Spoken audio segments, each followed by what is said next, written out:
Clémence a 26 ans. Elle possède déjà une solide expérience derrière elle, près de 9 années d'études de médecine. Comme l'ensemble des internes rencontrés au sein de cet hôpital, elle a choisi sa spécialité par passion. Il est plutôt calme.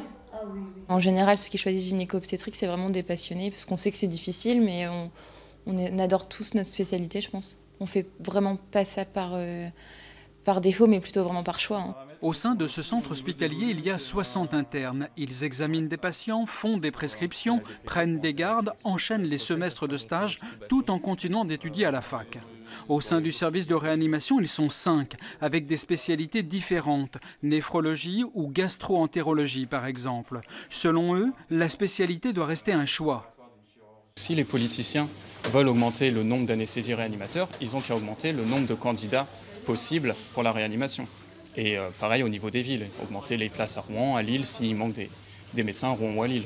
Donc en soi, on est déjà plus ou moins muselé sur nos choix. La spécialité qu'on exerce doit rester un choix puisqu'on fait des études relativement intéressantes et longues et il y a une variété énorme de spécialités. Donc c'est quand même aussi l'intérêt des études de médecine, c'est de pouvoir faire ce qu'on aime en fonction des stages d'externat qu'on fait auparavant, avant le concours. Les médecins référents s'investissent dans la formation des internes, pas pour influer sur leur choix, mais pour en faire de bons médecins.